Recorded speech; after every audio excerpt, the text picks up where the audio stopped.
꼭 알아야 할 어제의 뉴스. 전쟁이 끝나지 않은 상태를 의미하는 정전 체제에서 평화 체제로의 전환은 비핵화와 함께 이번 정상회담의 또 다른 핵심 의제로 꼽힙니다. 문 대통령은 평화협정 체결로 가는 징검 다리로서 종전선언에 각별한 의미를 부여한 적이 있습니다. 65년 동안 끌어온 정전체제를 끝내고 종전선언을 거쳐 평화협정의 체결로 나아가야 합니다.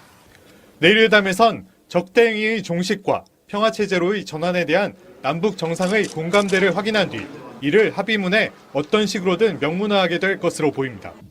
CP에서 중화기 철수 등 비무장지대의 평화시대 전환, 상호 비방 중단과 군사적 신뢰 구축 등 평화체제 구축을 위한 구체적인 실천 방안의 일부가 정상 간 합의에 포함되거나 이후 남북 군사 당국자 간 대화의 의제로 이어질 것이란 기대도 높아지고 있습니다. 지난 2007년 2차 정상회담에서 합의됐던 NLL 인근 수역에 대한 서해 평화협력지대 구상도 내일 정상 간 논의 결과에 따라 다시 힘을 받을 수 있습니다. 문 대통령은 오늘 여민관 집무실에서 내일 정상회담 준비에 몰두한 것으로 전해졌습니다. 특히 관련 자료를 읽고 또 읽으면서 회담 내용에만 집중했다고 합니다.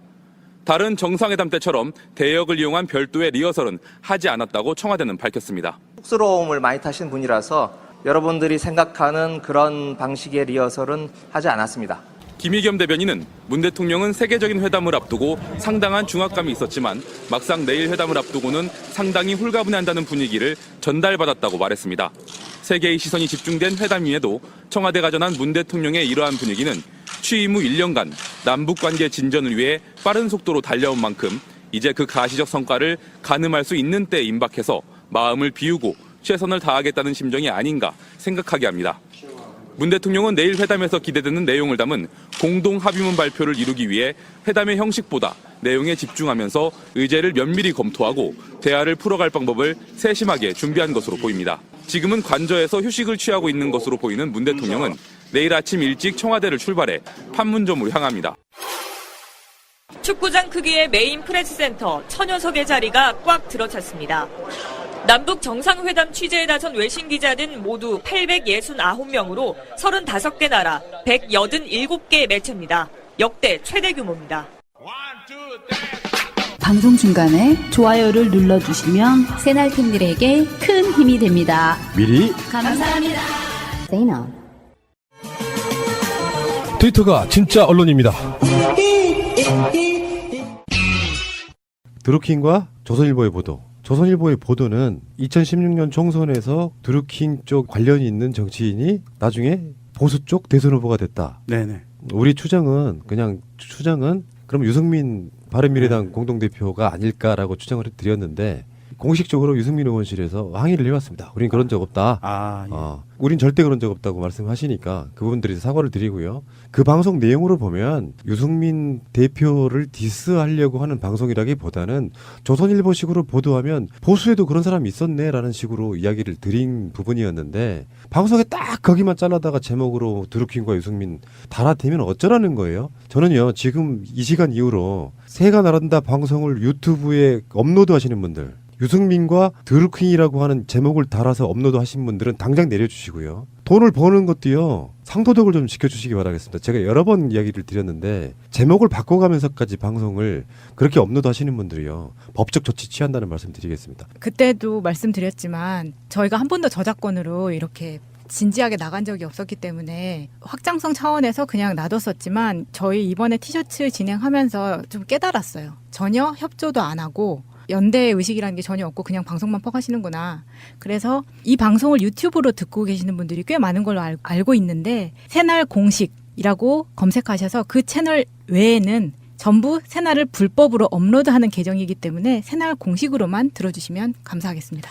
수년간 참아드렸는데 갈수록 폐악이 심하고요. 심지어 새가 나른다 담당자가 댓글을 달면 그걸 지워버려요. 배째라 이렇게 하는 거죠. 어쨌든 기사를 앞뒤 맥락을 자르고 올리는 건 이제 범죄 행위로 간주될 사회적 분위기가 일고 있어요. 이게 조선일보 방식이거든요. 앞뒤 맥락 잘라서 카더라 쳐버리면 그 사람은 이미 여론몰이 당하고 사실은 아니고 저도 한번 그런 경우에 당했죠. 그러니까 그런 거 좀 안 했으면 좋겠습니다. 예. 아무리 돈 버는 게 중요해도요. 원 저작권자에 법적인 피해를 주면서까지 그렇게 하셔야 되겠냐 이런 말씀 드려보고 싶어요. 예, 알겠습니다. 제도로서의 민주주의가 흔들리고 구타는 일은 이제 없습니다. 민주주의가 밥이고 밥이 민주주의가 되어야 합니다. 자, 드루킹 이제 끝나갑니다. 조선일보의 도적질로 지금 모아지고 있어요. 실제로 조선일보하고 일부 경찰과 자유한국당의 커넥션, 사건을 변질시키는 과정. 조선일보 드루킹 경찰 삼각 커넥션이죠. 삼각이 게이트예요. 예, 저는 자유한국당과 조선일보가 기획한 음모 사건이다. 저는 이렇게 규정하고 있습니다. 일단 1차적으로. 이게 날짜별로 좀 정리를 해보면 그렇게 돼요. 그러니까 굉장히 긴박하게 돌아갔다는 게 좀 밝혀지는데 한번 봅시다. 14일 날 민주당 고발한 악성 댓글 수사 경찰이 정보가 흘러나갑니다. 어떻게 나가냐면 김모 씨, 양모 씨, 우모 씨가 휴대폰을 털어서 검사해 보니까 더불어민주당 김 의원과 수백 통화를 주고받았다. 이게 이제 터지거든요. 터지고 나서 16일 김경수 의원이 정론관에서 기자회견을 합니다. 자기 상관없다. 이렇게 기자회견을 하고. 그러게 하루 지나서 자유한국당이 전면선을 천막을 치기 시작해요. 이때가 중요합니다. 조선일보 기자가 17일 날 천막 친 날 저녁에 침입합니다. 18일 날 새벽인 거죠. 들어가서 태블릿 PC하고 USB를 몇 개를 훔쳐왔는지를 모르죠. 일단 훔쳐왔죠. 훔쳐와서 그날 새벽에 갖다 놨다고 하는데 다 복사했겠죠. 당연히. 네, 당연히 복사를 했겠죠. 그러고 나서 그 근거가 어디에서 나타나냐면 19일 날 김성태가 바로 그 다음 날 18일 날 다음 날입니다. 하루 사이에 계속 긴박하게 돌아가요. 19일 날 김성태가 서울경찰청 앞에서 기자회견 중에 태블릿 PC 얘기를 꺼냅니다. 이거는 아직 경찰도 모르고 있는 상황이에요. 굉장히 지금 웃긴 상황이 돌아가거든요. 그리고 이것이 20일 날 경찰이 공진화 등 모임 카페 이곳을 압수수색합니다. 그리고 20일 날 1차 압수수색을 드럼나무를 하게 됩니다. 이때 USB나 등등을 입수하게 되는 겁니다. 핸드폰 수백 개랑. 이 과정이 제 얘기가 아니고요. 우리 고정 패널이신 최민희 의원이 KBS 일요 토론회에서 토론회를 중에 자유한국당 박승중이 TV조선이 직접 저희와 같이 해서 경찰보다 훨씬 많은 자료를 제공하고 있다. 이게 지금 핵심이 말실수를 딱 큰 게 잡혔어요. 그거를 최민희 의원이 딱 끄집어냈죠. 네. 아, 정말 이게 여기서 이제 급반전이 이루어지는 거잖아요. 그리고 24일 날 아까 이제 경찰 얘기를 제가 동의를 했던 게 뭐냐면 특검 도입을 주장합니다. 24일 다음 날. 그리고 24일 날 김경수 의원 계좌를 압수수색합니다. 그런데 청구가 안 받아졌어요. 왜냐하면 범죄 연관성이 없는 겁니다. 지금. 그렇죠. 그런데도 압수수색을 경찰이 단행을 했단 말이에요. 그다음에 이게 왜 조작 사건이라고 얘기를 제가 단호하게 얘기를 하냐면 정황상 그렇다는 겁니다. 이 태블릿 PC가 나오면서 어떤 현상이 벌어지냐면 최순실의 태블릿 PC와 이미지를 더 씌웁니다. 자유한국당이. 그래서 바로 그 다음 날 25일부터 어떤 얘기가 나면 대선 불복운동에 들어갑니다. 예. 그러니까 이제 이때 민주당이 받아치는 거죠. 그럼 대선이 불복하는 거냐?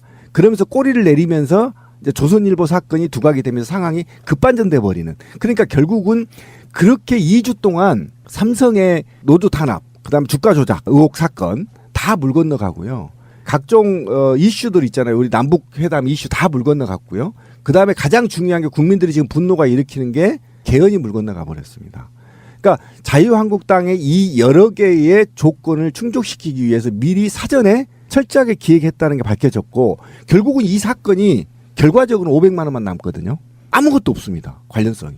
결국은 500만 원 꾸고 받는 것만 남아있고 결과적으로 사건은 조선일보의 무단 침입을 통해서 이 사건이 미리 자유한국당과 내통했다는 것이 이제 새로운 국면으로 접어들어가는 그러니까 이게 안타까운 사건이 돼버렸어요. 그러니까 이게 이제 정말 짧은 문장으로 정리를 하자면 어디에나 있을 수 있는 정도의 사건인데 이거를 부풀리려다 보니까 없는 사실, 인사실 동원해서 김경수나 또는 문재인 대통령에게까지 그 혐의를 더 씌우려고 했는데 사실 실패하면서 조선일보가 역공을 당하고 있는 그런 모양새인데 결론적으로 말해서요. TV조선 압수수색 하려고 TV조선 본사를 진입하는데 결국에는 TV조선 기자들이 나와가지고 극렬하게 저항을 하면서 결국 못했단 말이죠.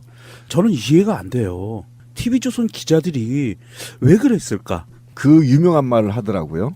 아, 일제시대에도 경찰이 조선일보는 압수수색 못했다? 그렇죠. 그 말도 안 명언을 돼. 기자들이 아유, 남겼다고 합니다. 진짜로 정말 꼬락선이들 하거네. 저희 기자들도 거의 가 있었는데요. 이제 반대쪽에서는 또 압수수색 단행하라 이렇게 촛불도 켜고 했었거든요. 근데 저는 아까 이제 경찰이 여기에 일부 문재인 정부의 반기를 드는 내부 국가 통제에 벗어난 경찰도 분명히 있죠. 커넥션이 있다는 게 정보를 미리 흘렸다는 겁니다. 지금 조선에 흘렸던 자유한국당이 흘렸던 이자를 지금 추출해내야 되는 것이고요. 그다음에 가장 큰 문제가 뭐냐면 제가 어제 화가 나는 게 그겁니다. 전곡로 압수수색할 때 박근혜 정부 때 압수수색할 때요. 저희 2,000명이 막았거든요. 그런데도 한마로 와서 뚫었어요. 좋죠. 그거 의지만 있으면 뚫어요. 근데 겨우 100명이 피켓 시위한다고 못 그것도 뚫어요. 힘없는 기자들이. 저는 좀 화가 굉장히 아니 정말 심일고요. 저도 화가 나는 게 자 보세요. 기자들이 뭐 하는 사람들이죠? 취재하는 사람들이잖아요. 취재해서 진실을 알려주는 게 기자잖아요. 그런데 이 기자가 절도를 했어요. 훔쳤어요. 그 나무 사무실에 들어가서 중요한 증거물 예. 일 수 있는 거를 훔쳐서 절도를 했는데 조선일보 측에서는 이것이 취재 활동이래요. 그 기자가 취재 활동이었기 때문에 이거는 언론 탄압이다라고 얘기를 하는데요. 맞아요. 취재는 기자의 활동이죠. 그런데 이 절도는요. 도둑놈들의 생업이고 활동이에요. TV조선 기자들한테 제가 물어보고 싶어요. 이 사람들이 느릅나무 출판사에서 가지고 나온 USB와 태블릿을 그게 궁금해서 내가 TV조선 사무실에 들어가서 들고 나오면 내가 취재활동이라고 하면 받아줄려나? 안 받아주지. 저 이게 웃기는 게요. 조선일보는 자기들 입으로 우리 기자는 취재활동을 했어요. 절도가 아니에요. 라고 얘기하면서 본인들이 조선일보나 TV조선의 기자들은 도둑놈들이에요. 라고 그냥 자인한 거예요. 자기들은 다 원래 이래요. 네, 근데 저는 이제 이 부분도 언론이 제가 보니까 지난 2주에 거의 엄청난 기사를 조선에 받아서 퍼부었거든요. 난리가 났었죠. 진보 보수 극우 신문을 다 받았었는데 저는 이게 이 절도죄가 저는 프레임이라고 보는 거예요. 이건 절도가 아닙니다. 그리고 우리가 말했던 언론의 자유의 영역도 아닌 것이고요. 이거는 법치 국가를 헌법에 보장되어 있는 영장주의를 파기하는 사례예요. 만약에 한번 들어봅시다. 지금 제가 이것만 갖고 청문을 해야 된다는 게 뭐냐면 저는 강력하게 주장하는 게 이 중요한 증거물을 조작했을 가능성도 있거든요. 그렇죠?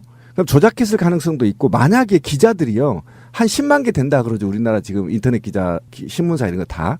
그럼 영장주의고 뭐 법치도 어기지 않고 취재 때문에 도둑질을 해서 들어가서 온갖 자료를 다 끄집어 올 수 있다면 이거 법치 국가가 아닌 것이고요. 영장주의를 완전히 파괴되는 거거든요. 그렇잖아요. 그러니까 이거는 헌법사범이란 말이에요. 그러니까 단순하게 간 게 아니라 그 전에 이미 이 사건이 불거졌단 말이에요. 그리고 각 공강들이 텐트 농성을 하고 있고요. 대통령 정통성까지 문제 제기를 하고 있는 상태에서 기자가 취재를 할 목적으로 따서 들어가서 그 증거물들을 자기가 먼저 경찰이나 검찰에 앞서서 먼저 훔쳐서 가지고 나와서 정치로 이용했단 말이에요. 이거는 굉장히 큰 점이다. 그러니까 절도죄가 아니에요. 이거는 특수공무방해죄도 되고요. 증거 조작 사건도 가능하고요. 이거 굉장히 큰 사건인데 지금 언론들이 오히려 그냥 절도죄로 그냥 넘어가는 거다. 이것도 경찰에 뭔가 프레임이 작동되고 있다라는 의심을 버릴 수가 없다란 말이에요. 이게 경찰이 이렇게 압수수색을 사법부가 내린 압수수색 영장을 경찰이 스스로 걷어차버린 것도 그렇죠. 이것도 엄중한 사항이고요. 그리고 냉정하게 얘기합시다. 절도죄 아닙니다. TV조선 기자가 거기에 주거 침입을 해서 물건을 가져간 거는요. 우리나라 형법상에 이렇게 나와 있어요. 특수절도죄. 이거는요 가중처벌돼요. 어떤 부분이냐면 야간에 그 문을 따서 들어가거나 2명 이상이 합동으로 절도를 하면 특수절도예요. 최소 1년에서부터 10년까지도 나와요. 그리고 그 기자가 언론들은 수습기자라고 퉁치고 있는데요. 40대 수습기자가 어디 있습니까? 말도 안 되는 거죠. TV조선은 수습기자에게 도둑질도 시킨다. 이게 역사의 길이 남을 명언이 됐습니다. 잠시 후에 오겠습니다. 근데 지금 자유한국당 쪽도 그렇고 TV조선은 특히 언론 자유 영역으로 지금 몰고 가려고 하잖아요. 그래서 한번 봤습니다. 기가 막히게 시시적절하게 대한민국 언론 자유 지수가 어떻게 되느냐. 지난해보다 무려 20개 더 올라서 43위로 집계됐습니다. 1년 만에요. 사실 TV조선 같은 신문사들은요. 권력 있는 정권을 빨아대면서 자기들의 정파적 이익을 위해서 끊임없이 달려왔던 그 역사도 무려 일제강점기로부터 시작해서 북한이 쳐들어오면 북한을 칭송하는 군부독재가 들어오면 군부독재를 칭송하는 그런 자들이 민주화가 되고 진짜 언론 자유가 되면은 언론 자유를 위해 싸우는 게 아니라 만만한 정권처럼 보이는 정권을 물어뜯어요. 신기하지 이 새끼들이? 에? 조선일보가 언론의 자유를 얘기하면요, 정말 저는요 짱돌로 입주댕이를 조사버리고 싶어요. 정말 이거는 악질 새끼들이고, 같은 저도 인터넷 신문사 하나 운영하고 있잖아요. 근데 이걸로 생각해도 이거는 있을 수 없는 일입니다. 어떻게 조선일보 기자들 입에서 언론의 자유를 얘기할 수 있죠? 저는 우리 이 애청자분들 조선일보 만나면 짱돌로 진짜 조사버리세요. 제가 책임질게요. 아니 이번에 드루킹하고 김경수에 관한 기사를 제법 많이 쓰고 있는 게 TV조선의 조정린이더라고요. 그 사실도 되게 웃겼는데 그 압수수색 하려고 기자들이 이렇게 피켓 들고 서 있었잖아요. 조정린이 되게 근엄한 표정으로 정말 언론 탄압을 받는 듯한 표정을 보면서 실수를 금할 수 없었습니다. 그러니까 우리 마차님이 조정린을 제일 싫어해요. 근데 지금 언론 자유지수 이야기가 나와서 그런데 노무현 대통령 때 항상 늘상 30위권 정도 하던 그런 언론 자유지수, 이거는 정권의 문제하고도 연관이 있지만요, 언론 자체가 갖는 문제점도 포함되는 순위거든요. 네. 근데 우리나라의 언론 자유지수가 2016년에 70위였어요. 70위. 와. 근데 보통 노무현 대통령 때는 30위권 안에서 이렇게 왔다 갔다 하던 그런 정도였고요. 올해 43위로 집계됐는데 계속 올라가고 있다는 뜻이겠죠. 그럼 1위는 어느 나라일까요? 아시는 분? 노르웨이. 보통 노르웨이, 스웨덴, 네덜란드, 핀란드, 북유럽 쪽에 복지국가들, 이런 나라들이 언론 자유에 있어서는 세계적인, 미국이 45이고 한국이 43이니까 미국보다 언론 자유 지수가 높은 거예요. 연어를 우리나라가 많이 수입하는 나라 순으로.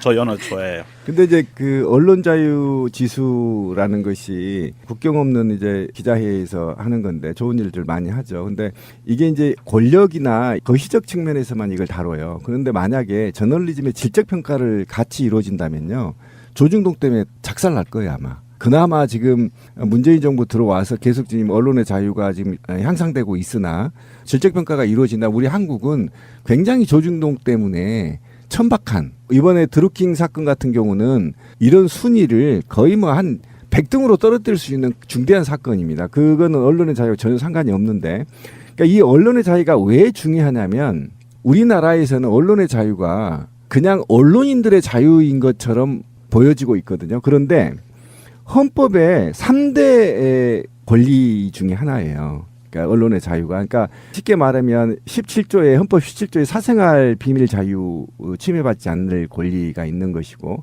21조에 바로 이제 언론의 출판의 자유가 있는 거란 말이에요. 그런데 이거는 법 테두리 내에서의 언론의 자유입니다. 조선일보들이 얘기하는 것들은 언론의 자유를 오히려 침해해버리고 하락시키는 요인으로 작동되거든요. 그러니까 이런 측면에서 봤을 때 언론의 자유가 또는 출판의 자유가 또는 표현의 자유가 있잖아요. 언론인만의 자유가 아니에요. 그러니까 이게 굉장히 중요한 헌법적 권리이기 때문에 우리가 꼭 이거를 잘못 판단해서 언론의 자유가 언론인들만의 자유인 것처럼 보여지기에는 굉장히 잘못된 시각이다. 그리고 향후에 이제 질적 평가를 하게 된다면 적어도 우리나라가 조중동 때문에 굉장히 후퇴할 것은 자명하다. 그래서 이런 것이 이제 수치가 올라간다고 해서 우리가 좋아할 게 아니라 오히려 조중동을 퇴출함으로 인해서 오히려 이게 수치가 10위권으로도 올라갈 수 있는 여건은 마련되어 있다. 네, 언론의 자유를 많이 줄수록 정부를 난사하라는 이야기가 아닌데 민주정부 들어서면은 뭐 완전히 기고만장해가지고 그렇게 하는 것 자체가 정권에 따라서 언론 자유지수가 움직인다는 게 진정성이 없는 거 아니에요? 애초부터. 그렇죠. 언론사 측에서 진정성이 없고 사실은 이번에 국경 없는 기자회가 발표한 것을 보면 두 가지 패턴이 있습니다. 하나는 뭐냐면 문재인 대통령 당선과 함께 언론 자유에 어두웠던 10년이 끝났다라고 평가를 해요. 기자회가. 그러니까 10년의 후퇴 뒤에 눈에 띄는 개선이 있었다라고 하면서 어떤 말을 하냐면 한국 언론이 박근혜의 국정농단을 보도하는 과정에서 투지를 보인 것도 평가해 줬어요. 언론들이 그렇게 한 것도 그래. 그 정도는 정말 언론 자유를 위해서 애썼어라고 평가해 주고, 두 번째로 인권 변호사 출신의 대통령이 당선이 돼서 큰 전환점을 맞았다라고 하면서 세드릭 그 아시아 지부장이 이렇게 얘기를 합니다. 한국의 지난 10년은 언론 자유가 그냥 얻어지는 것이 아님을 보여줬고 국경 없는 기자회는 이렇게 개선될 수 있도록 이끌어준 한국의 기자들과 시민사회의 엄청난 저항에 박수를 보낸다. 이렇게 표현을 했어요. 이 언론 자유가 그냥 정부가 언론 자유를 줄 게가 아니고 기자들이 투쟁해서 얻은 게 아니고 이 모든 게 합쳐지면서 시민사회의 역동적인 힘에 의해서 만들어진 거다라는 평가를 내린 거죠. 그렇죠.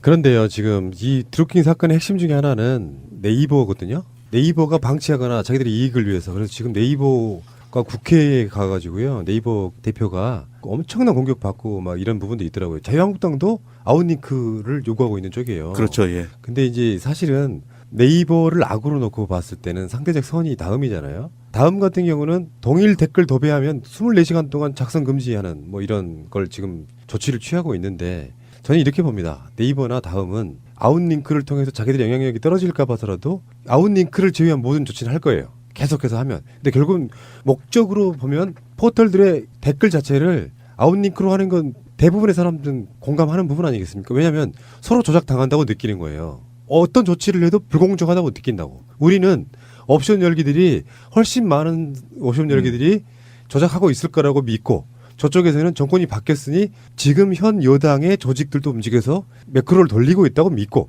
그렇다 보니까 피해의식이 쩔어 있는 상태에서 결론적으로 답은 네이버나 다음 모두 다 아웃링크가 답이다. 뭐 이거 아니겠습니까? 그렇죠. 뭐 동의하고요. 우리 방송에서 계속 그걸 주장했었던 걸로 저는 기억납니다.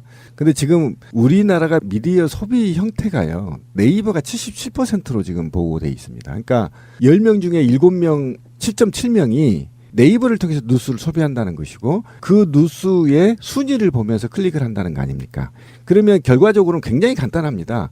누가 먼저 댓글을 많이 다느냐에 따라 순위가 올라가게 되는 거고, 그러면 노출 빈도가 많아지는 거죠. 그게 이제 사회 이슈가 되는 건데, 굉장히 지금 네이버가 비이성적이라는 게 뭐냐면, 전 세계에서 이런 미디어 소비 형태가 우리나라밖에 없다는 거, 첫 번째가. 그리고 두 번째가 미디어를 독점하고 있는데도 국가가 통제하지 않다는 겁니다. 하물며 핸드폰도 50% 넘으면 제재하거든요. 그러면 뉴스 소비를 어떤 카운터를 해서라도 독과점을 제재해야 되거든요. 제가 알기로는 네이버가 80%까지 올라갔었어요. 가장 잘 올라갈 때가. 그러니까 이렇게 있는데, 이게 지금 첫 번째가 문제고요. 그래서 아웃링크 방식으로 가라. 그 회사로 가게. 두 번째 문제가 더 있습니다. 굉장히 심각합니다. 한 신문사에서 대한민국 그래도 내노라는 신문사에서 편집을 해서 노출을 한단 말이에요. 근데 그 편집권을 또 네이버가 갖습니다. 그러니까. 지금 뭔데? 지들이 뭔데? 이 굉장히 심각한 문제예요. 새가 날아든다 유튜브 방송 옮기시는 분들 당신들이 뭔데? 지금 똑같은 거예요. 그거하고. 왜 그러냐면, 아니 수익은 지들이 가지고 고소는 내가 당하고 한자하겠다. 바로 그거죠. 그래서 어떻게 미디어 시장이 굴절되고 있냐면요, 우리가 신문사에서 편집을 했는데 또 네이버가 편집을 하는데, 이 편집하면서 광고비를 다 네이버가 처먹습니다. 또. 맞아요. 이거는 있을 수 없는 거고요. 이게 정상적인 나라가 아니에요. 그러게 이게 그동안 사실은 포털에서 네이버하고 다음, 특별히 네이버가 더 나쁘다, 뭐 덜 나쁘다 이런 얘기가 아니고, 포털에서 이 뉴스 편집권을 갖고 있다는 것은 굉장히 큰 문제예요. 굉장히 심각한 문제입니다. 이게 객관적으로 보면 데이터가 나와 있습니다. 네이버하고 다음, 카카오의 뉴스 편집 인력이요, 20명에서 30명이 있어요. 항시. 그래서 이들이 자정에서 새벽 4, 5시간을 빼고는 3교대로 돌아갑니다. 그래서 스스로 화면에 노출하는 뉴스를 편집을 하는 거예요. 그 화면을. 그러면 뭡니까? 자, 취재 인력이 없고 편집 인력이 있는 언론사잖아요. 이렇게 되면. 그런데 누가, 대한민국 법이, 대한민국 국민 그 누구가 인터넷 포털에 언론사 자격을 줬냔 말이죠. 안 줬거든요. 그리고 언론사 책임도 지지 않는다는 그렇죠. 거예요. 언론사로서의 책임도 지지 않고 권리만 갖겠다는 거예요. 광고 수익을 얻고. 이거는 굉장히 심각합니다. 예, 어쨌건 드루킹 사태로 적발된 게 지금 네이버 등의 개혁으로 이어지고 있고, 드루킹 논란도 알고 보면 그닥 그렇게 요구를 할 만한 자격이 없는 자들이 지금 그걸 주장하고 있는 부분이고요. 진짜 중요한 범죄성 같은 게 드러났으면 이미 김경수 의원은 가루가 됐겠죠. 그럼요. 이상한 논란으로 지금 가고 있는 것이고요. 대책 없는 의혹 제기만 하면서 지금 문재인 대통령은 알았냐 몰랐냐 이런 질문을 하고 있는 한심한 야당들. 자, 남북 정상회담이 열렸습니다. 세상은 바뀌었습니다. 이명박 예전에 했던 이야기를 하나 들려드릴게요. 당신들이 하고 있는 거 다 구름 같은 이야기다. 구름 같은 이야기. 남북 정상회담은 구름 위에 있는 이야기고요. 지금 지지고 볶고 명종님 표현을 하면 난리 뻑대기를 치고 있는 바로 그런 사건에 대한 이야기였습니다. 예, 남북 정상회담 특집이 뭘까? 남북 전문가가 나오시는 건가? 정말 색다른. 예. 최고의 전문가. 그럼 제가 정말 관심 있는 분야 중에 하나인데 오늘은 드디어 이분을 제가 모시고 남북 정상회담에 관한, 어쩌면 과학적일 수도 있는. 굉장히 과학적, 사회과학적이죠. 일단 나오신 분 소개해드리겠습니다. 전 선생님. 안녕하십니까. 전선입니다. 이거 왜 이렇게 드리냐면요. 이분이 지금 다른 팟캐스트를 하고 계신데 문제는 사주를 정말 잘 보시는 분이시라고 팟캐스트 제목이 전 선생과 테리의 사주 팩토리, 사주 공장. 들어보세요. 굉장히 재밌습니다. 저 들어봤어요. 이분은 모든 인류사의 이야기를 사주로 풀어버리는. 남북 통일도 사주로 풀어버리는. 그래서 전 선생님을 한번 모시겠습니다. 어서 오십시오. 네, 안녕하십니까. 전 어서 선생입니다. 오시고요. 목소리가 뭐 거의 음악방송 DJ 수준이시고. 그러니까요. 신비보다 약간 반전이에요. 근데 사주야. 괜찮습니다. 이거 목소리 듣고 좋아하시는 분들 많아요. 근데요, 제가 이 분야를 전혀 모르는 사람이 아니에요. 제 사연을 하나만 알려드리면 훨씬 공감대가 생기실 거예요. 우리 아버지가요, 의학을 공부하시다가 학교를 중퇴하고 법 공부하시겠다고 절에 들어가셨다가 배워서 나오신 게 바로 사주예요. 그래서 이게 직업으로 하시진 않으셨는데 정말 그런 걸 잘하셨어요. 그 동네에서 시골에서 신혼부부가 있는데 사주 풀어서 궁합을 보면 아들인 딸인지 맞춰. 근데 처음에는 그게 미신인 줄 알았어요. 근데 그게 아니고 당사주, 사주 이런 거는 통계에 가깝다. 이렇게까지 들은 게 저희 전부고. 근데 진짜 전문가 나오셨으니까 이제 깨갱하면서 한번 여쭤봐야겠어요. 사주가 과학이라고 생각하세요? 예, 과학이죠. 설명 좀 해주세요. 사주 속에는 우주의 모든 것들이 다 들어있어요. 인간사의 모든. 자연을 논하는 학문입니다. 자연의 인간을 비춰가지고 거기에 인간을 넣은 거죠. 그러면 나오는 거죠.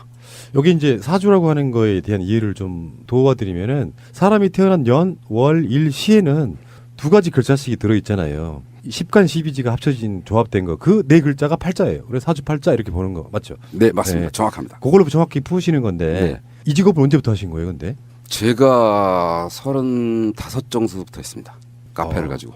어쩐 연유로요? 저는 그 전에 제가 은행원이었거든요. 은행원이요? 예, 은행 다니다 그만두고 하여튼 사연이 많습니다, 저도. 그래서 이제 공부를 해서 했죠. 젊었을 때부터 원래 어릴 때부터 좀 관심이 있었고요. 그 학문적 기반이 저는 사주는 약간 통계학에 가깝다고 보고요. 그리고 다른 기반이 있어요. 주역을 기반한 거. 우리가 봤을 때 진짜로 이렇게 점치는 것 같은 느낌 주는 거. 그거는 주역 기반이 맞죠. 주역은 점을 치는 거고 사주는 사주 팔자를 가지고 기륭을 예단하는 거죠. 제가 그렇게 말씀드린 거예요. 점을 치는 건 주역 기반이고 요거는 통계학에 가깝다. 그러면 궁금한 게 있어요. 그러면 사주라는 것이 연월일 시면 그 사람이 그때 응애하고 태어나는 순간에 우주의 모든 기운이 흘러가는 게 그 사람의 운명을 이미 결정졌다. 이런 뜻이 되는 건가요? 그렇죠. 그런데 이럴 수는 있습니다. 이럴 수는 있습니다. 그럼 이제 사람들이 가장 많이 질문하는 게 뭐겠어요? 똑같이 시에 태어난 사람은 인생을 똑같이 살아야 되는 거 아니냐. 부모가 틀리고 환경이 다르기 때문에 다른 거예요. 큰 줄기만 비슷한 거예요. 그렇죠. 거의 전체적으로 비슷해요. 그건. 인간은 환경의 지배를 받는 거니까. 그리고 또 하나 있어요. 이제 쌍둥이 질문. 가장 많이 질문하는 게 쌍둥이는 어떻게 됐냐. 근데 전혀 다르게 살거든요. 왜 다를까요? 쌍둥이는 자시에 가깝게 태어난 애들도 잘 돼요. 자시에? 예, 자시. 12시. 밤 12시. 그 시간에 가깝게 태어난 애들이. 또 음과양에 있어서 여자는 낮에 태어나는 게 좋고 남자는 밤에 태어나는 게 좋아요. 언뜻 이제 그런 생각이 들더라고요. 아까 통계학이라고 얘기했잖아요, 권 PD가. 통계학이라고 했는데 이게 이제 과학이냐 낭설이냐 뭐 등등의 문제가 곧 저는 밝혀질 것 같아요. 빅데이터 돌리면요. 이게 맞는지 안 맞는지 알거든요. 전부 인구 몇 통계에 넣어서 돌려보면 인간의 이 삶의 유형이 몇 가지 유형들로 분류가 되거든요. 사실은. 사주에서는 잡으면 한 16만 6천 가지가 정도가 그렇죠. 나와요. 그 정도 돌려버리면 대충 너는 어떤 인생 살까 나와버리거든요. 그게 맞으면 이제 과학이라고 얘기할 수 있는 거고 아니면 그냥 뭐 입사마 노는 재미다 이렇게 볼 수 있는 거죠. 지역적인 차이도 있어요. 북극에서 태어난 사람들은 따뜻한 사주를 갖고 있는 사람도 잘 되고 적도에서 태어난 사람들은 시원한 사주를 갖고 있는 게 잘 되고 이런 쪽에 지역적인 환경이 들어가 있어요.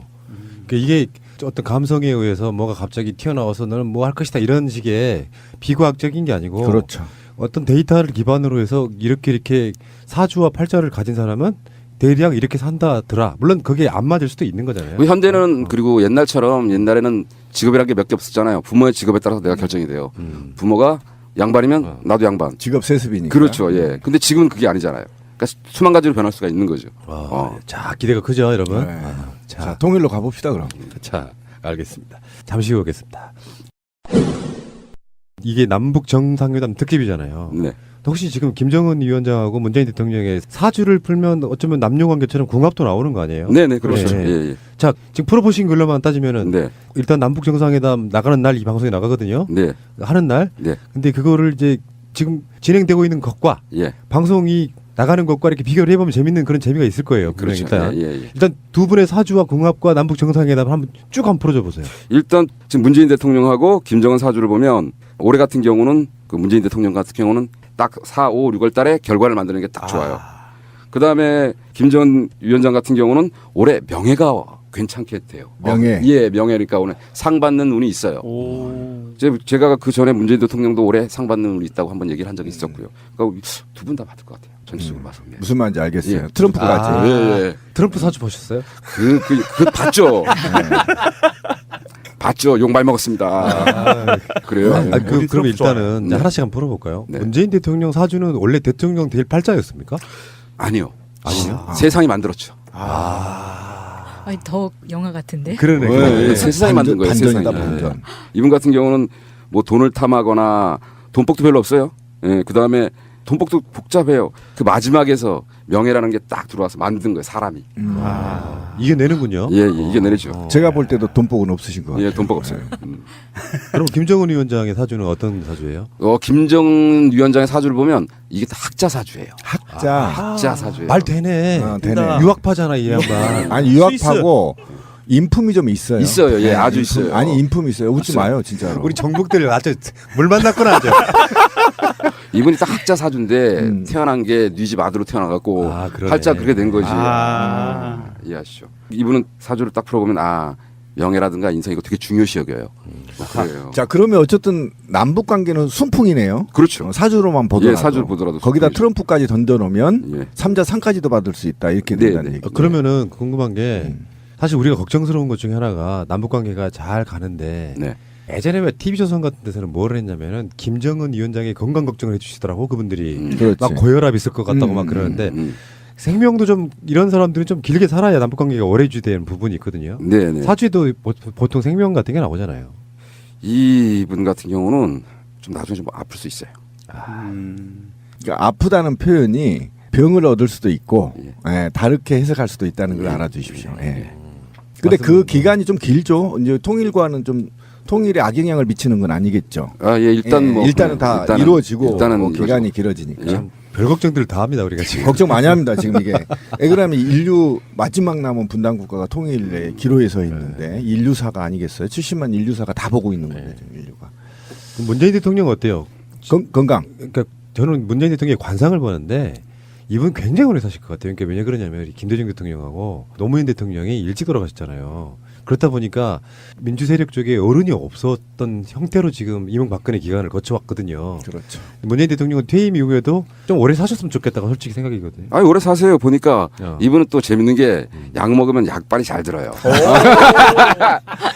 잔병치레 안 하시는 거죠. 그렇죠. 네, 예. 우리 문재인 대통령이 지금 치통이 심하다고 하셔서 마음이 안 좋아요. 저도 심해요. 그래요? 네. 임플란트? 네, 치통이 굉장히 심하시다고 하셨어요. 그건 어쩔 수 없이 스트레스 때문에 그런 그렇죠. 거죠. 스트레스죠. 그럼 대략 한 100세 가까이 사십니까? 대략 사주상으로 보면? 좀 나중에는 좀 아프실 거예요, 조금. 하긴 누구나 다 아프죠. 그렇죠. 누구나 아파서 죽어요, 다 결국은 죽는 거는. 음. 근데 그렇게 그 정도 80은 넘 90. 90. 근데 그 나이 또래가 90을 넘기면 장수죠. 그 세대가. 아직 30년을 더 사셔야 되는데 뭐. 그러니까 그 세대가 90세면 엄청 장수하는 겁니다. 지금 그 세대들이 보통 수명이 80세에서 90세 사이인데. 어저께인가요? 백규환 선생이 병원에 응급실에 실려가셔서 술 마셨다 그러는데 백규환 선생이 90이 좀 넘으셨거든요. 그렇죠. 그러니까 이쪽 민주 세력의 큰 어른으로서 한 30년 정도 더 계시는 게 우리한테 도움이 돼요. 전직 대통령 두 분 일찍 돌아가시면서 약간 허전하죠. 부모 잃은 자식 같은 그런 느낌이 좀 있어서 허전하고 그러면은 이제 문재인 대통령이 오래 사신다. 올해 좋은 결과를 내고 상도 받고 앞으로 한 30년 더 사신다. 아주 희망적인 결과네요. 그러면 문재인 대통령이 이제 지금 그 명예가 생겼잖아요. 네네. 추후에 또 다른 명예가 생길 계획 같은 건 없나요? 제가 보기엔 이분 딱 끝나면 집 갈 거야. 다른 데 가서. 저 농사지러 갈까? 농사. 양산 내려가시네. 농사지러. 저는 통일 대통령을 한번 다시 꿈꿔봤는데. 이분은 딱 거기까지는 할 거야. 안 하신다. 네, 안 하실 거야. 안타깝네. 시켜줘도 안 할 거야. 아마 스타일이 그렇거든요. 네. 하네요. 예. 참 훌륭하신 분이죠. 그게 사주로만 다 푸는 문제는 아닌데 예를 들어서 양국 간의 정상의 사주를 보면 미래가 사실 보일 수밖에 없잖아요. 두 사람의 미래 속에 뭔가 공통된 지점을 찾아내면 남북 관계는 그렇게 좋아질 것이다. 이런 그렇죠. 느낌.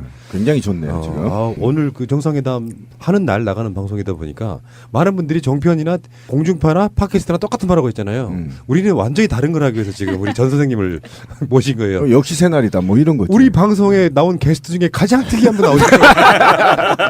아니 제 방송 들어보시면 하나도 안 특이해요. 재밌어요. 아니 그러니까 우리는 이제 뭐 예를 들면 막 누군가의 억압을 당한 사람, 네. 누군가가 뭔가 주장한 사람들이 주로 나오다가 그렇겠네. 저도 사주에 대해서 호의적인 사람이에요. 사주는 미신이라고 생각하지 않아요. 좀 통경에 가깝다고 보고 저도 사실은 이렇게 짚어보는 거를 좀 했었어요. 손가락 한번 보실래요, 여러분들? 이게 엄지손가락 있죠. 그리고 나머지 마디가 다 3마디씩 돼 있잖아요. 이게 지금 10간 12지 중에 12지인 거예요. 그러니까 이게 짚어보시는 분들이 있어요. 전문가들은. 밖으로만 돌리면 10개, 다 돌리면 12개야. 이걸 막 짚어갖고 뭐 하시는 그런 분들이 있더라고요. 그리고 전문가들은 이렇게 손으로 풀어요. 이렇게 숫자 갖고 저기 너무 신기해요. 10간 12지로 푼다고. 자, 그러면 제가 궁금한 게 네. 이 문재인 대통령이나 김정은 위원장이 사주팔자가 둘이 궁합이 참 좋단 말이에요. 네. 근데 홍준표 이하이가 쏙 들어온단 말이에요. 아니, 이게 영향을 미치겠어요? 저도 말도 안 되는 소리 좀 하지 마시고. 그 양반은 딴 거나 해야지 맨날 헛소리만 픽픽 해대고 있는데 사주 풀기도 싫어요. 그 양반은. 얘기도 하지 마세요. 그러니까 악영향을 미치지 않는다. 없어요. 하나 뭐 그런 것도 궁금증이 또 생겼어요. 사주 보시는 분들이 관상도 보는 경우도 있고 그렇거든요. 홍준표의 그 눈썹을 진하게 하는 그게 관상에 영향을 미치나요? 미치죠. 왜 그러냐면 눈썹이 얇으면은 말이 많아요. 지금도 말 많던데. 예, 그런데 거기다 가짜로 했잖아. 가짜로 했으니까 가려지냐, 그게 안 가려지지. 다 거짓말. 예, 안 가려지지. 눈썹이 없다는 사람들은 말이 많은 정말 사람들. 과학적이다. 네, 굉장히 과학적. 근데 거기다 색칠을 해놨으니 그게 가려지나? 가려지겠어? 계속 말 많지. 당신은 지금 무언가를 잊어버리셨습니다. 좋아요를 눌러주세요.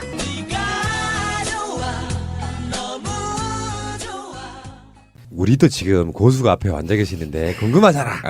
그래서 이미 방송 전에 사주를 드렸어요. 어떻게 풀어주시는지 잠깐만 듣고 갈게요. 누구 걸 풀어드릴까 먼저? 이제 우리 대장부터. 우리 저 피디님부터. 두근두근두근. 아니 그러니까 궁금한 걸 일단 물어보세요. 가장 궁금한 거. 제 건강이죠. 사실 그게 제일 건강이요? 중요해요 저한테는. 아픈 게 좀 있으시겠네 계속. 병원 계속 갖고 계시겠어요. 아파요? 지금도 아파요. 계속 아프세요. 네. 근데 오래 살아요. 골골 뭐라 그래? 골골 80, 90 뭐 이랬잖아. 요즘은. 아직까지는 골골은 아닌데. 건피디 우리 깔끔하게 가자. 그냥. 제가 어떤 거냐면은 폼나게 살다 가자. 진짜 안 아팠던 사람이에요. 이거 하면서 지금 많이 아픈 편인데 그래서 병원을 가기 시작하니까 관리가 되더라. 맞아. 이게 병원을 안 갔으면 일찍 죽었을 수도 있는데 알면서 관리가 되니까 골골하면서 한 90까지 살면서 약을 계속 드시면 뭐 약발 잘 받으시는데 지역 후보에서 건강 검진을 하라는 거 꼭 하십시오. 정말 우리 애청자분들도 빠지지 없이 하십시오. 그리고 지금 이 팟캐스트의 운명도 저랑 동일체거든요. 그렇죠. 어떻게 보십니까? 아니 뭐 팟캐스트는 본인 없어서 잘 굴러가겠는데. 신경 쓰지 마세요. 신경 쓰지 마세요. 충격인데 얼굴 표정. 그게 아니고 사실은 제가 바라는 게 꿈이 그거예요. 내가 없어도 굴러가야 되는데 대체가 불가능한 상황이 아직까지는. 근데 누군가가 나타나서 나는 이제 관리만 해주고 누군가가 알아서 굴러가게끔 해준다 이런 의미도 포함되는 거고. 그러면 이제 후배를 키우셔야죠. 아랫사람을 키우셔서 올리셔야죠. 그 방법이 가장 좋은 거죠. 그럼 하나만 더 여쭤볼게요. 네. 제 리더십의 스타일은 어떨까요? 그러니까 남을 끌고 가는 게 확 끌고 가는 스타일이 아니에요. 대화하고 타협해서 천천히 끌고 가는 스타일. 영화시네. 자 하나만 더. 진짜 궁금하네. 제가 이제 나이를 먹어가지만 또 이제 이성으로서의 매력이 있는 건가? 자 이제 제가 제일 사람들이 물어보는 게 그런 거예요. 내 여자가 괜찮냐? 근데 이 사주에서 보면 솔직히 말씀하셨죠. 이혼하셨어요? 아니요, 왜 이러세요? 여자는 많은데 바로 도움이 안 돼요. 도움이 안 돼? 끊고 살아라? 그렇죠. 계속 붙어요. 그래도 의미가 없어요. 의미가 없다. 알겠습니다. 참 방송 끝내겠습니다. 뭐 그런 걸 물어봐야지. 싸가지 있는 놈이 없는 놈이 이런 걸 물어봐야지. 이분 같은 경우는 사주에 여자 자리가 묘지 앉아 있어요. 묘지. 나를 힘들게 만들어요. 만날수록. 제 개인적인 좌우명이 하나 있어요. 나는 고자다 이렇게 삽니다. 원래 고자가 아니었고. 알겠습니다. 좋은 말씀이시고요. 자 다음 분 손 들으세요. 우리 마차님. 무서워? 궁금하신 게 뭐가? 근데 사주에서 보면 이제 바로 돌직구 날립니다. 남자가 붙어있질 않아요. 이거 왜 그런 거예요, 이거? 왜 그런 거예요? 아니 본인한테 물어보고 사실인지 아닌지 먼저 얘기를 해줘야죠. 남자가 붙어있질 않는데. 예. 네, 지금 뭐 남편은 프랑스에 있고. 그러니까 그래요. 본인이 잘못한 게 아니라 네. 같이 살 수가 없어요. 심각해졌는데. 그럼 제가 여기서 사업을 따로 하면요? 그건 잘 돼요. 예. 금전운은 좀 괜찮나요? 아니 노력한 만큼 들어와요. 노력을 내가 노력하는 만큼은 항상 들어와요. 이제 만약에 그 남편하고 떨어져 사는 게 오히려 안전하고 괜찮아요. 내가 잘못한 게 아니라 팔자에 본인의 남편이 역마살에 앉아 있어요. 그리고 멀리 떨어져 있어요. 같이 있으면 남편이 아파요. 누구랑 결혼해도 똑같다는 거예요? 그렇죠. 내가 잘못한 게 아니라 신기하다. 내 팔자에 적어져 있는 게 그걸 뭐라 그러냐면 원판불변의 법칙이라고 해요. 그냥 애인으로 사귀면 뭐요? 결혼 안 하고. 결혼 안 하고 아니 이사준 해야지 이별을 하는 거죠. 떨어져 있는 걸 알죠. 있어요. 근데 힘들게 들어있기 때문에 어차피 그렇게 돼 있어요. 근데 보통은 이게 사주가 이제 상호 보완적으로 그 단점을 이렇게 커버해주는 사주들도 궁합들이 나오잖아요. 네네. 그런 사람을 만나면 개선의 여지가 있나요? 없어요. 없어요. 사주는 개인을 보는 거예요. 누구와 맞춰보는 게 중요한 게 아니고 개인을 보는 거예요. 개인. 그 사람 자신. 그래서 내가 내 팔자에 좋은 남자를 만나려면 여자 입장에서 보면 괜찮은 남자를 만나요. 그런데 신기하네. 예, 내가 팔자에 이상한 놈 만나게 됐으면 아무리 골라도 그런 놈 만나요. 그렇군요. 예. 자식 있어요? 예, 원래 없어요. 아 그래요? 예. 앞으로도 없어요? 지금 아니요. 앞으로도 지금도 노산이에요. 네. 이제 힘들 것 같아요. 편하게 살아야겠다. 네네. 마음을 비우고. 아니 저 입양도 있어요. 네. 괜찮아요. 금전운만 좋으면 네, 돼요. 제가 보기에는 열심히 일하는 만큼은 사업을 하시면 무역업적으로 하셔도 괜찮아요. 지금 무역하고 계시는데. 아 그래요? 신기하다. 열심히 예. 살아야겠다. 예. 그러니까. 젊으니까. 난 남자랑 금전만 있으면 돼요. 남자가 없어. 그냥 돈으로 만족하고 진짜 맞아요? 사셔야겠네. 아 이렇게 예쁜데 남자가 없어요? 그 사람 생긴 거하고 틀리다니까요. 그래요. 예. 신기하다. 신비님이 여자가 많은 것처럼. 예. 여자가 없습니다. 저 유부남이에요. 예. 저분 코에는 도화살 같은 게 있어요. 아 도화살은 누구나가 있어요. 그게 어떤 성분이냐에 따라 틀린 거지. 만약에 도화살이 여자다. 그러면 이제 남자 사주에 여자가 도화살에 걸려 있다. 그럼 어떠냐면 지금 우리 신비님 사주에 보면 여자분이 도화살에 걸려 있어요. 그래요. 그러니까 저쪽으로 넘어왔나요? 예, 지금? 그러니까 만약에 와이프가 어때 도화살이니까 놀기 좋아하고 밖에 나기 좋아하고 사람들 만나기 좋아하고 이런 거 하겠죠. 그럼 자연스럽게 신비님으로 넘어가죠. 예. 그래요? 네, 그건 틀렸습니다. 우리 와이프는 예. 방콕입니다. 아 그래요? 남편하고 아들만 아는. 아니야. 예. 잠재된 에너지가 있는데 지금 제발 그런 끼 거야. 좀 발휘했으면 좋겠어요. 네. 그러니까 어제도 새벽 2시에 나보고 깡냉이 사오라고 해서 제가 온갖 슈퍼를 다 뒤져서 깡냉이를 사다줬어요. 그럼 모시고 사는 분께 왔거든요. 사주에서 보면 예. 본인 같은 경우 신민님 같은 경우는 와이프를 모시고 살아요. 저는 와이프만 모신 게 아니에요. 다 모시고 살아요? 네, 제 스타일이 원래 그래요. 어릴 때부터 할머니부터 이렇게 하는 거 한 보면 10명 여자를 모시고 사잖아. 아니요. 내가 애로움이 많지 나오죠. 애로움이 많은 이유가 내가 기대는 것보다 나를 기대는 사람이 너무 많아서 내가 진짜 기댈 때는 혼자 애롭게 되새겨야 되는 또는 뭐 드라이브를 하거나 이렇게 해서 극복을 하거든요. 그러니까 주변은 다 이렇게 아까 말한 대로 아들도 모셔야 되고 그런데 네, 그런 보면, 팔자가 돼 있죠. 보면은 자식 자리에 자식은 괜찮겠어요. 네. 예. 자식은 괜찮고 근데 하나 백호가 앉아 있으니까 뭐 하나 사고서라든가 아픈 게 있을 거고. 네. 예. 그럼 나와 있어요. 정확하시네. 예. 작년에 좀 아팠죠. 와. 저는 진짜 제가 인생을 급변하게 살려고 하거든요. 6월 30일자로 제가 하고 있는 시민사회 활동을 모두 끝내고 새로운 삶을 좀 살려고 해요. 진짜로. 그러니까 그 부분은 그렇게 못 줘봐야지. 복직 되냐고부터 물어봐야지. 아니 그 나중에. 그런데 제가 촛불을 지금 키려고 막 국회 해산 촛불을 지금 한번 켜보자. 네, 진짜 제 혼자부터 시작할 거거든요. 네, 그렇게 하면 또 한번 구속도 될 수 있겠다라는 생각이 들더라고 진짜. 진짜 더 이상 못 보겠어 저 새끼들 좀 하는 거 보니까. 자 그러면 관운은 어떤가요? 굉장히 좋죠. 관이요. 관운이 힘들게 만들어요 본인을. 관에 들어가면 힘들어요. 들어가면. 그래서 잘렸구나. 네, 들어만 가면 힘들어요. 들어만 가면 나를 아주 못 잡아먹어서 안달릴 거예요. 그래서 이렇게 길바닥으로 전전하게 된 이유가 관직에 들어가서 그랬군요. 관직이 안 들어갔으면 편하게 살 텐데 들어가면 그렇죠. 힘들게 만들어요. 그 뭐 복직 가면 또 힘들어요. 또 나오게 돼요 그냥. 근데 이제 만약에 부당하게 해직된 사람이 또 복직이라는 상식적인 절차를 거쳐서 본인이 그만두더라도 잘리는 것은 좀 다른 문제니까. 제 꿈이요. 복직에서 동사무소 근무하는 건데 안 되겠습니까? 어떻게? 안 될 겁니다. 진짜? 예. 그럼 올 겨울에 어떻게 판결이 날 일이 있나요? 올 예, 겨울에. 그거예요. 아 그래요? 그거예요. 그럼 잠깐만요. 이거 좀 세심하게 봐드릴게요. 아마 제가 단식 끝나고 얼추 올 겨울 정도 나올 것 같거든요. 그러면요. 예. 돈은 받겠네. 그렇죠. 예, 돈은 받고 그만두고 다시 나오겠다. 예. 예. 그럴 가능성이 있어요. 제가 다시 관운이 움직이긴 하니까 올겨울에. 연금이 복원되면 나와야죠. 연금만 복원되면. 제가 하고 나오세요, 어떻게 그냥. 동사무소에서 하겠어요. 그렇게. 자, 그럼 건강은 어때요? 건강은 큰 문제가 없어요. 좀 뜨거운 사주라서 좀 차가운 걸 많이 드세요. 아, 정말 그것 때문에 어떻게 이렇게 잘 맞추니 모르. 제가 물을요. 몸이 뜨거워서 물을 엄청 처먹잖아요. 그래서 어릴 때부터 하마했잖아요. 제가. 아, 그러세요? 처먹어요? 세상에서 제일 맛있는 게 물이야. 냉장고에 있는 물. 정말 시원한 물이. 저 우리 신비 형님은 예. 그거 해야 돼. 코를 형수술해야 돼. 저 코가 난 너무 거슬려 지금. 뭔가 코가 너무 세. 아우, 저거 돈 한번 딱 찍으면 안 놓는 건데. 아.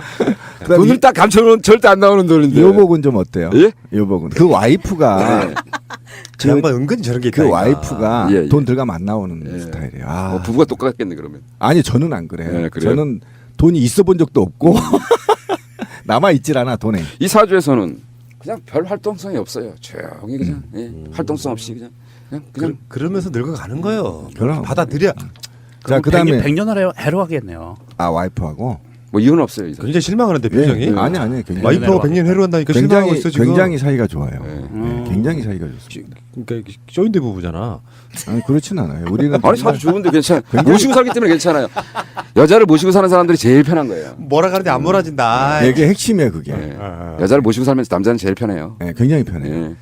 여기서 잠깐. 갑자기 문재인 대통령하고 우리 그 쑥이 김정숙 여사의 그렇다. 그 두 분의 사이는 어떻게 보셔요? 제가 보기엔 김정숙 여사가 문재인 대통령을 엄청 좋아하더만. 네. 맞아요. 그렇잖아요. 그런 사주인 경우에 그런 궁합인 경우에 예. 김정숙 여사의 사주가 문재인 대통령의 출세나 이런 걸 돕는 그런 사주인가요? 그런 건 전혀 아니고 김정숙 여사 팔자에서 좋은 남편을 만나게 돼 있는 거예요. 우린 잘못 알고 있었어 지금까지. 누구를 만나도 좋은 남자를 만나게 돼 있는 거예요. 부럽다. 전생에 나라를 구한 거예요, 그러니까. 여러 개 구했죠. 여러 개. 그리고 안 된 사람들 오면 여러 개 팔아먹은 사람들도 많아요. 여자들 특히요. 나라를 여러 개 팔아먹은 것 같잖아요. 근데 싸게. 실제로 싸게. 실제로 김정숙 여사를 옆에서 대화를 해보면요, 저 바로 옆에 대화를 해봤거든요. 굉장히 인품이 뛰어나시더라고. 그리고 사람이 편해요. 그러니까 어쨌건 우리가 알고 있는 건 김정숙 여사가 문재인 대통령을 키웠다기보다는 문재인 대통령 팔자가 그렇게 되다 보니까 만났다. 워낙 남자복이 있는 그런 팔자다. 이런 거네. 자, 그다음에 저는 그 돈복은 좀 어때요? 돈복이요? 이제 보면은 재성이란 글자가 이 돈이잖아요. 그런데 우리 저 신민희 같은 경우는 돈이 과유불급이에요. 과유불급이 뭐죠? 넘치면 안 된다. 너무 많아서 좋지 않다. 그러니까 별로 없다는 얘기죠. 진짜 그 말이 딱 맞는 게 와이프는 돈이 있어요. 네. 그리고 내가 보기엔 처갓집이라든가 이쪽 집에서 잘 사는 것 같아요. 조금. 그런 우리 집도 잘 살아요. 아 예. 근데 제 개인 돈이 없는 거야. 항상 말라 있어. 허주머니에 돈이 금방 있었거든. 근데 나도 보면 없어. 어느 날 보면. 대한민국에 사는 가장들은 다 그래요. 다 그래요. 똑같아요. 부족함은 없긴 한데 자기뿐만 아니라 누구나 용돈 받아 살아요 대부분. 제가 이렇게 이제 사주를 풀다 보면 이제 손들하고 많이 풀잖아요. 그럼 여자들 와갖고 물어보는 게 뭐겠어요? 한 50대 정도 되면 남편이 다 돈 벌어오는 기계로 전락했어요. 당연히 다 기계로 전락하고 슬프다. 거기에 누구 붙어 있어? 자식까지 붙어 있단 말이야. 그리고 뭐 한약 같은 거 있잖아 좋은 거 남편한테 안 먹여 자식한테 먹여. 맞아요. 그렇지. 그런 본능이지 여성이. 그 남자가 그러니까요. 밤에 집에 들어가면 강아지 새끼만 반기고 고양이만 반겨주고. 그렇죠. 그러니까 그 한 50대 된 남자들 이제는 어떻게 되냐면 슬퍼지는 거야. 그렇지. 자 그럼 명정님으로 갈게요. 저 아직 안 끝났는데요. 예. 너무 길게 보잖아요 지금. 시간이 아니 가운데 지금 저 김성준 여사가 들어와가지고. 자 하나만 더 물어보세요. 기회 드리겠습니다. 여복. 마찬가지예요. 어떤 여자는 여복은 없어요. 없어요. 불쌍하다 진짜. 돈복 있어야 남자는 돈복 있어야 여복 있는 거예요. 이 질문이 자기 코를 믿고 하는 질문이야 지금. 남자는 돈복이 있어야 여복이 있다. 그렇죠. 그래서 같이 간다. 그래서 어느 날 이런 거 있죠. 보면 동네에서 가게 잘 돼. 그러면서 남자가 돈 좀 벌었어. 딱 그러더니 여자하고 뭐 이혼한다 어쩌다 이런 나오잖아. 그 조만간에서 망해요. 왜 그러냐면 돈이 벌릴 때 자기 아내한테 잘해줘야 돼요. 그래 돈이 벌립니다. 철학이다. 이야 멋진 말이네요. 자 이제 가장 궁금해하실 분이 바로 저기 계시는 명정님인데요. 네. 저분은 지금 사주 팔자가 기구에. 네, 네. 그렇게 저 정보 누설하면 아니. 제가 만나자마자 사주를 딱 올려놓자 물어봤잖아요. 아니 제가. 오히려 내가 혼란을 주고 있어요. 네. 도대체 뭐길래? 네. 이 사주 딱 올려마자 여자가 없어. 사주 팔자에. 오 빙고. 여자가 없어. 이혼하셨어요? 그 얘기를 처음 들은 게 제가 28살이었어요. 네네네. 그런데 네. 그 사주를 딱 듣고 사실 그때까지도 여자에 관심이 없었어요. 네네네. 그런데 여동생이 어느 날 용화자는 데 가서 부적을 얻어왔어요. 이거 있으면 결혼한대. 근데 그거 갖고 3년 만에 결혼했어요. 네, 바로 이혼했죠. 아니요. 바로는 아니고 20년 있다. 20년 있다. 이 사주에서 보면은 형살도 있고 또 하나 뭐냐면 본인이 이제 토란 말이에요. 토가 꼼짝을 못하는 게 물이에요. 물이 흘러가는 걸 댐으로 막잖아요. 이게 흙이란 말이에요. 근데 이 사주에는 물기가 없어요. 메말라 있어요. 그래서 이런 용도면 어떻게 하냐면 여자를 자식 낳는 용도로 쓸 수도 있어요. 그거 쓰고 말아버리는 경우도 있어요. 이혼한 게 정상이네요. 그러니까. 예. 이혼한 게 정상이네요. 자책하지 마세요. 예, 본인 잘못한 거 아니에요. 예. 잘 선택했네. 예, 엄마하고 아버지를 원망하세요. 그러네. 제가 항상 사주를 볼 때 그 부모들은 자식한테 욕한단 말이야. 넌 취직도 못하고 왜 그러냐. 자기들 그렇게 만들어 놓고 나서 왜 그래. 하긴. 그렇잖아요. 왜 너 장가를 못 가냐. 네가 손이 없냐 눈이 없냐 발이 없냐 그러는데 자기들 그렇게 만들어 놓고 나서 이분 마찬가지예요. 그러면 앞으로도요. 네. 앞으로도 제 주위에는 여자가 없나요? 별 의미가 없죠. 유유자적하세요. 욕심 부리고 그러지 말고. 없죠. 머리 깎아야 되겠다. 절로 가야겠네. 그러면 네. 재물운은 좀 어떻습니까? 얘기했잖아요. 여자가 없으면 돈이 안 돼. 거기에도 적용되는 거예요. 예, 남자한테는 그래요. 예. 그래 남자들은 여자가 많이 딴다 그러면 돈 버는 사람이에요. 그래 자기가 돈을 벌겠다 그러면 여자들이 따라요. 근데 돈을 못 벌겠다 그러면 안 따라요. 아 그러면 저는 앞으로 재물운도 없고 여자운도 없다. 아, 근데 다른 건 하늘은 공평해요. 이런 사람 있잖아요. 왜 남편 복도 없으니까 자식 복도다 그러죠. 거짓말이에요. 남편 복이 없으면 자식 복은 줘요. 인생이라는 게 다 나쁜 게 없어요. 그래서 사주는 좋다 나쁘다가 없어요. 있는 그대로 살다 그대로 죽어요. 그러니까 나쁘다 좋다 없고 그 대신 뭐냐면 여기 일복. 남 불러주고 이런 건 엄청 많네. 아니 나 옛날부터 별명이 마당새. 나 수십 년 전부터 일복은 태어났다고 그래서 내 주위에 너무 일이 많은 거예요. 그러니까 일을 하면 만큼의 재화는 따라오겠죠.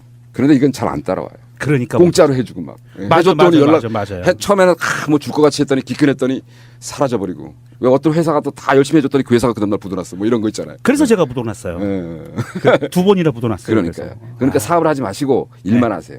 일만? 땅 파야 돼요. 그러니까 뭐냐면 이런 사주는 프리랜서로 움직이면 괜찮아요. 프리랜서? 지금이 딱이네요. 네, 그렇죠. 내 팔자들이 사는 거예요. 이거는. 팔자다. 어머니 왜 이렇게 나셨습니까? 어머니 탓이 아니지. 그치. 본인이 나온 거지. 아니 엄마 아버지 탓을 해야지. 엄마 탓이 아니라 엄마하고 아버지를 같이 엮어야 돼요. 예. 저도 사주 풀 때 그래. 누구 잘못이냐 그러면 엄마 아버지가 그렇게 난 건데. 아니, 본인이 1시간만 늦게 나오면 되잖아. 그 내 의지로 나오나? 그리고 또 한 가지가 있습니다. 네. 그러면 좀 아픈 질문인데 자식운은 어떻습니까? 좋습니다. 좋아요. 네. 그놈이 돈을 많이 버는구나. 어떤 의미로 좋아질까요? 나를 먹이고 입혀주고 챙겨줘요. 그럼 어떻게 되겠어? 내가 누구랑 살아? 자식이랑 살지. 자식이 나를 챙겨주니까. 자식복도 여러 가지가 있어요. 자식이 유명해졌어. 근데 1년에 한 번 전화 와. 입신양명. 예. 돈 보냈어 엄마. 생일하니까 뭐 사 먹어. 이거 와. 예. 엄마는 자랑하러 다니겠지. 그런데 뭐 실속은 없고. 예. 근데 보통 평범하게 살아. 여기는 보통의 범인들처럼. 근데 주말마다 나 차 태워서 냉면 먹으러 가고 맛있는 거 먹으러 가고 돌아다니고 어떤 게 좋겠어요. 그러니까 이게 좋다는 것은 자식복이 좋다는 것은 후자가 좋아요. 뭐 전자도 합치면 좋겠지. 근데 그럴 일은 없고 후자가 낫죠. 그러니까 입신양명한 자식보다는 봉양 잘하는 자식. 그렇죠. 그게 자연의 이치거든요. 예. 좋습니다. 거기 또 희망이 그러니까 저 양반이 최근에 그 아들 내미 때문에 좀 속을 썩은 게 있는데 걱정하지 마시라 이거잖아. 그렇죠. 의미가 없어요 별로. 나중에 자기 알아서 자기 밥 벌어먹고 아버지 초밥 먹으러 가요. 스시 좋아하니까 이렇게 될 거라 이야기잖아요. 그렇죠. 아 희망 있다 이거. 좋다. 그럼 마지막으로 한 가지만. 예.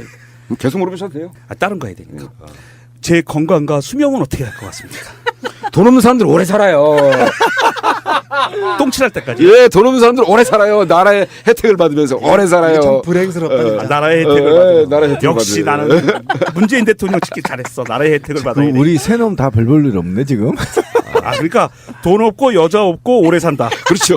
최고네 최고. 슬프다. 절에 들어가셔야 되겠네. 근데 우리 전 선생님이 지금 내가 보기엔 큰 실수하시는 거야. 이 중에 별 볼 일 없다 그러셨는데 제가 한 20년 정도 후에 대한민국 대통령이 될 것 같거든. 그거 못 알아보시는 거 큰 실수하시는 거예요 지금. 제 뒤에 용이 실수하고 말겠습니다. 예. 자, 알겠습니다. 잠시 후에 다시 오겠습니다. 국민들은 국가의 존재 이유가 무엇이냐고 물었습니다. 어려울 때 국가가 지켜주고 있다는 믿음을 주어야 그것이 국가의 존재 이유입니다. 남북 정상회담 바로 전날 녹음하는 거라서 우리가 이야기하는 게 재미 이상의 의미는 사실 없을 것 같고요.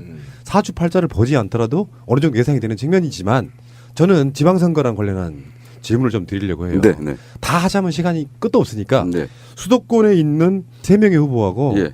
우리가 가장 관심 갖고 있는 경남의 김경수 후보까지 예, 예. 네 분의 사주와 앞으로의 당선 또는 뭐 그걸 제가 방송에서 다 풀었어요. 우리 방송에서. 근데 앞에서 같이 맞장구 쳐주는 사람들은 다른 거잖아요. 다른 방송입니다. 예. 자, 서울시장 박원순 후보 됩니다. 오. 그럼 이분이 대권까지 갈 수 있는 사주예요? 그건 문제가 있어요. 그건 문제가 있습니다. 그때 경제가 또 나타납니다. 그때 가서 경쟁자가 얘기하죠. 예. 나타난다. 그러나 안 된다 된다 말할 수 없다. 그렇죠. 그 대권은 대권은 그렇다. 대권은 따로 있다. 대권은 지금 문제가 생길 수 있다. 네. 이게 이 얘기입니다. 네. 지금. 그러니까 쉽게 가지는 않는다 이런 그렇지, 거예요. 그렇지. 박원순 시장 그 스타일이나 이런 게 사실은 성격이나 이런 것들이 시장이 반영되잖아요. 네. 그래서 그 색깔로 끌어가는 거잖아요. 박원순 시장의 서울시정은 어떻게 보실 수 있을까요? 뭐 안전하게 잘 끌고 갈 것 같아요. 네. 별 문제 없이. 이제 그 스타일대로 나라를 끌어가도 별 문제는 제가 없다. 거기에는 저렇게 대답을 못하겠어요. 나라는 좀 함부로 하면 안 되겠죠. 그렇군요. 네. 그때 경쟁자들이 어떤 사람이 나타나냐에 따라서 그렇지. 내부에서 예. 제가 보기엔 새로운 다크호스 새로운 다코스가 나온다. 이게 지금 희망이 있는 건가요? 네. 근데 애청자 여러분들이 이제 이렇게 잘하시는 분한테 뭔가 소리를 듣게 되면 그게 확정 고정된 이미지로 가는데 그래서 말 그냥 견해일 뿐이에요. 견해일 뿐. 그러니까 만약 이게 이런 경우가 있어요. 사주 팔자를 풀 때 있어서 맹점 중에 하나가 핑계가 되기도 하고요. 난 사주에서 내가 성공하지 못한다고 이야기해서 그리고 아예 포기해버리는 그런 경우는 아니었으면 좋겠고 참고만 하시라고 말씀드리는 거예요. 그러니까 쉽게 말하면 신비 같은 사람이 새롭게 대권에 도전해서 다코스가 나올 수 있다 이런 얘기예요. 그렇죠. 네. 자 그렇다면은 비웃어 씨. 지금 여러 가지 곤란을 겪고 있는 우리 경기도지사 후보 이재명 후보요. 네. 될 겁니다. 당선은 된다. 네. 된다. 근데 지금 박원순 시장하고 똑같은 질문 한번 드려보는. 네. 대권.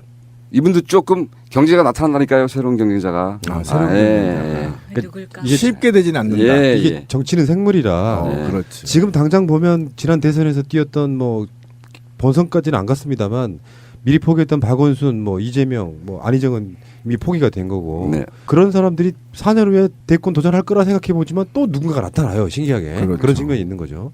그러면 그 안희정 지사 이야기 잠깐 물어볼게요. 네, 네. 그럴 팔자였어요?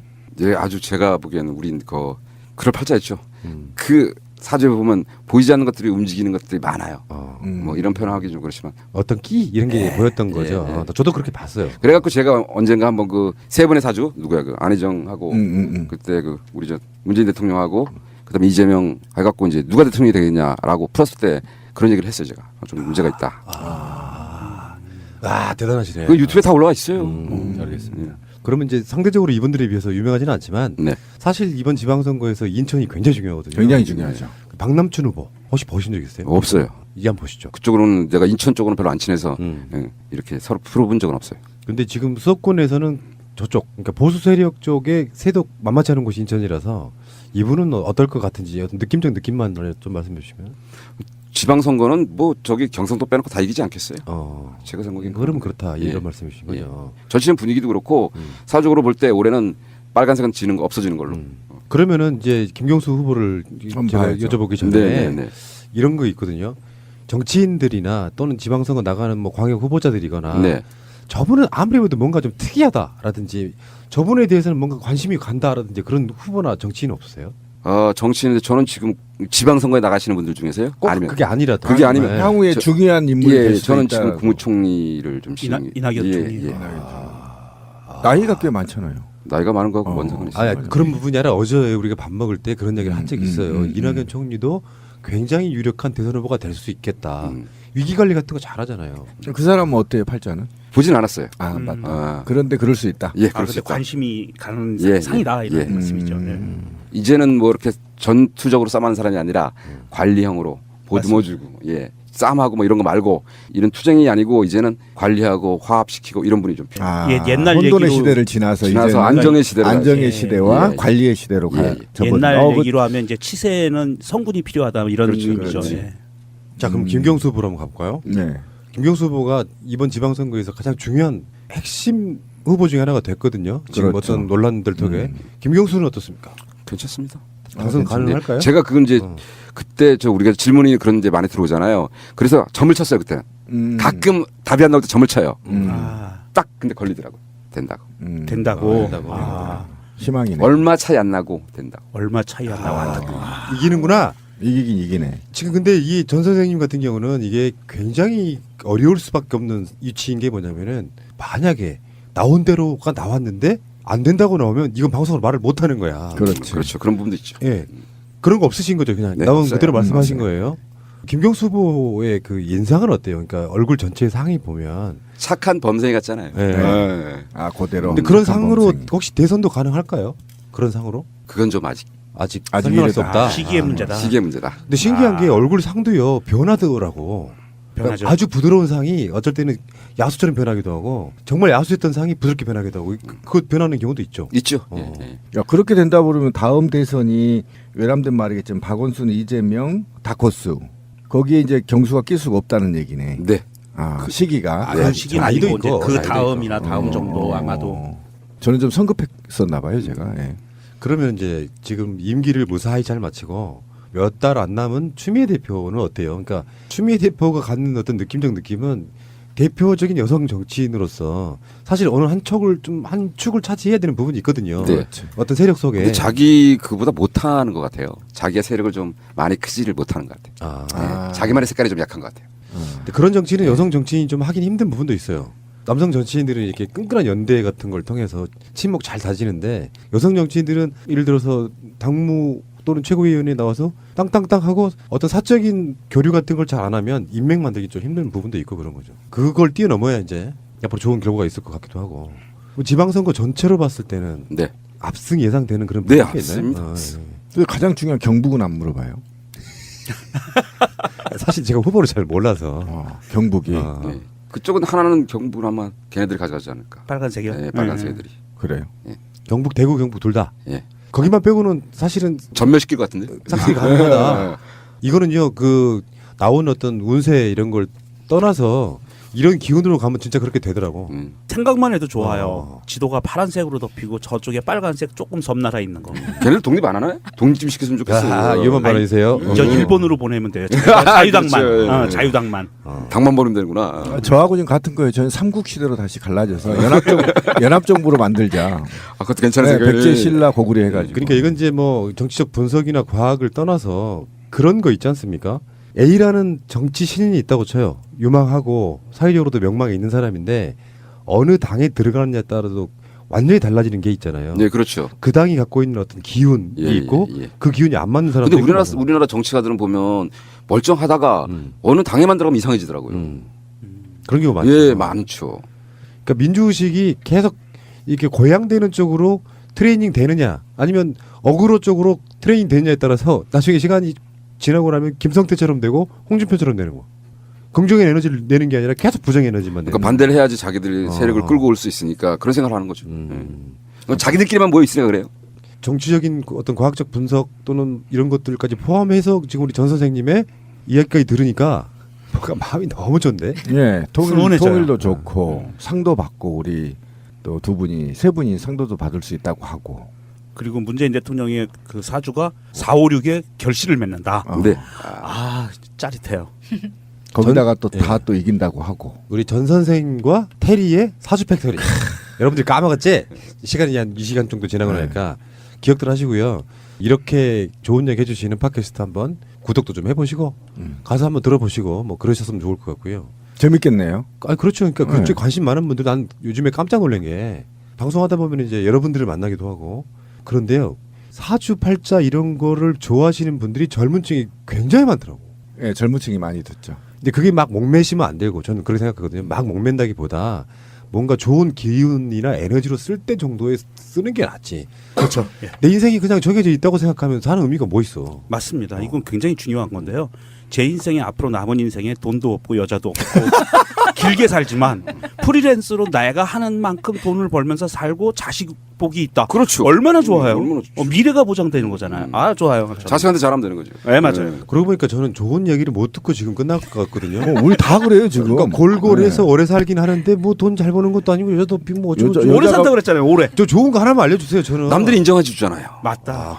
예, 남들이 저분 딱 그러면 다 인정해주고 자기의 색깔도 확실히 인정해주고 그건 인정받잖아. 석빈 강정이네. 우리 돈하고 전반적으로 그 친하지가 않네. 어떻게 된 거야? 그 뭐 우리 4명 좋은 점 하나씩 얘기해 주세요. 다 우울해요 지금. 왜 우울해요? 좋은 게 하나도 없어. 저는 안 우울해요.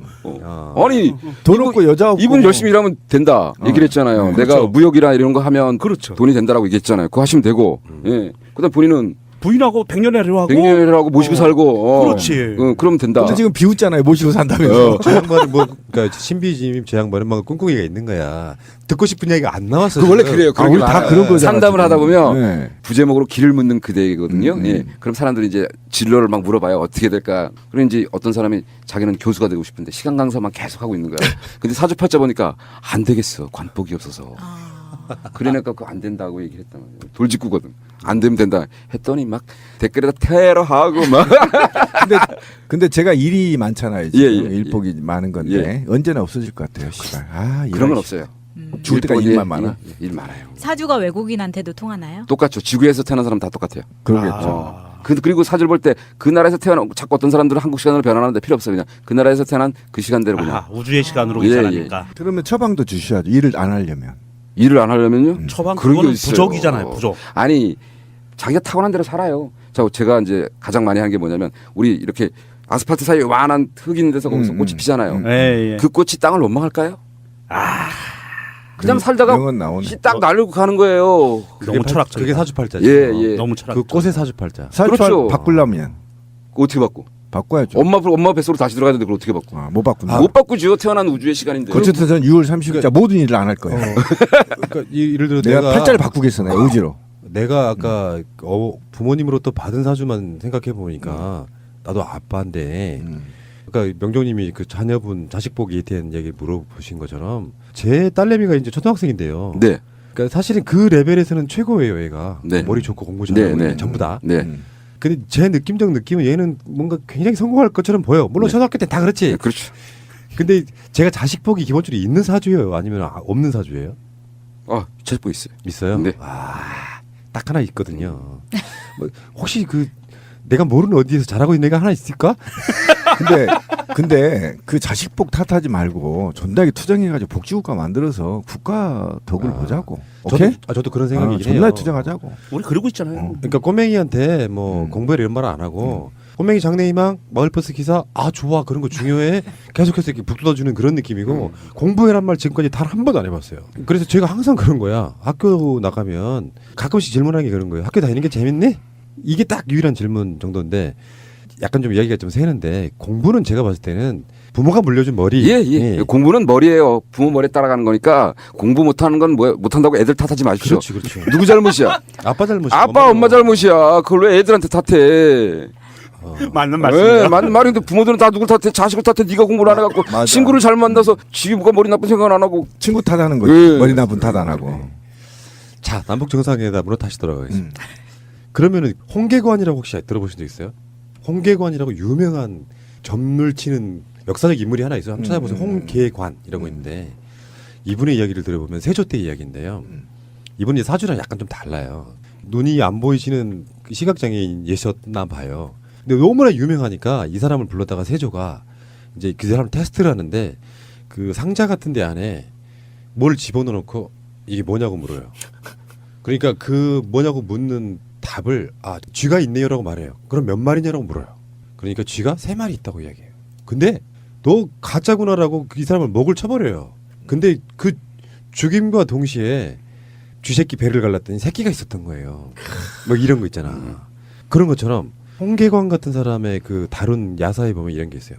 안 보이는 사람인데 누군가가 나타나서 뭔가를 물어보는데 이미 그 사람의 목소리나 음성만 듣고도 왕이라는 걸 직감해서 머리를 조아려요. 그런 것처럼 왜 김정은 같은 사람들의 사실은 북한은 왕조 국가예요. 네. 김정은 같은 사람들의 사주를 보면 왕의 아들로 태어나서 왕이 되게끔 돼 있는 그런 사주가 있는 거예요? 없어요. 그런 건 없어요. 네. 그러니까 학자 풍인데 예, 예. 사주는 예.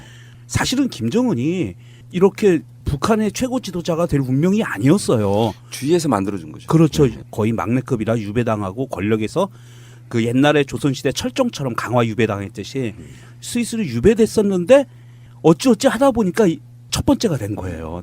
위에 있던 사람들이 밀려나면서. 보통 그 왕이 된 장남들이 되기 거의 힘들어요. 우리나라 역사에서 보시면 거의 뭐 그 세력들에 의해서 미리 견제되기 때문에 그렇죠. 약점과 이런 것들 다 털리죠. 쉽게 말하면.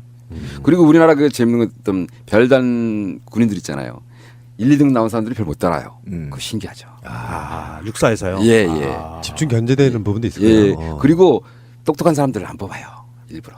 아하. 왜 그럴까요? 구테타 일어났었잖아요. 그래서 별 보면은 거의 중간에서 말 잘 듣고 예, 이런 사람들이 별 달아요. 생각해 보니까 우병우도 승승장구하는 것 같았지만 소년급제한 사람이잖아요. 근데 그렇죠. 말년은 엄청나게 안 좋은 거네. 그것도 사실 어떻게 보면 예상된 사주의 어떤 결과물 그렇죠. 아닐까 싶어요. 그러니까 결국은 검찰총장도 못했잖아요. 결국은 못했죠. 아 그러면은 제가 지금까지 방송으로 여러 번 해왔던 이야기인데 박근혜 씨가 처음에 정치권에 나와서 대선 나간다고 할 때 제가 했던 말이에요. 아버지의 여보 같은 게 있으니 정치를 하기보다는 아버지에게 피해를 당하거나 희생되신 분들에게 어떤 좋은 일을 하면서 살면 당신 말년이 좋을 거다라는 이야기를 제가 그냥 일반적인 상식선에서 이야기를 한 적이 있거든요. 아유, 정말로 잘하신 거예요. 예. 근데 결과적으로는 완전히 인생 자체가 완전히 평생 갇히게 생겼잖아요. 네, 그렇죠. 팔자가 그 모양이래. 팔자가 그거죠, 뭐. 팔자. 그럼 박근혜 뽕쳐 팔자 먹고 잠자고 드라마 보고 이렇게 팔자. 사주팔자를 보시는 분들 입장에서는 박근혜 그런 말년을 예상하신 분들이 사실 있었나요? 이제 여러 가지가 있어요. 사주를 얘기할 때 꿈과 희망을 주느냐, 어? 아니면 위로와 이해를 하느냐. 내가 보기엔 근데 대부분 어떻게 하냐면 꿈과 희망을 주죠. 사람들도 듣기를 원하는 게 꿈과 희망이고. 그렇죠. 예. 예. 그러니까 아마 그 주변에서 그렇게 얘기를 했을 거예요. 잘 거라, 잘 될 거라. 그런 나라 있다고 말하고 먹었죠. 그러니까 저 박근혜님이 원하시는 대로 평생을 네, 원하시는 그렇죠. 드라마 보면서 조용한 곳에서 혼자서 여유롭게 시간을 즐기실 수 네, 있고 이렇게 사색의 시간을 가질 수 있고 얼마나 좋아. 팔자 좋네 씨발. 법의 보호를 받으면서 판의 보호를 받으면서 나라에 주는 밥을 먹으면서 비슷한 팔자로는 이명박 팔자도 있는 거잖아요. 네, 그렇죠. 그러니까 그 팔자로 보면 공평하다고 느끼는 게 사실 누릴 만큼 누렸잖아요. 돈 많이 갖고 대통령까지 지냈는데 사실 우리나라 대통령들의 그 역사가 말년이 대통령 지내고 나면 아주 좋게 돌아가신 분들이 그렇게 많지는 않잖아요. 네. 그런 면에서 보면 저는 문재인 대통령을 좀 진짜로 건재했으면 좋겠다라고 생각이 들어요.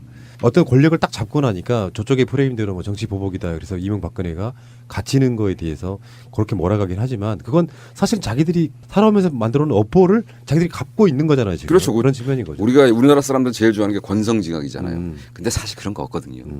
지 죄 지가 알아서 그냥 찾아간 거예요.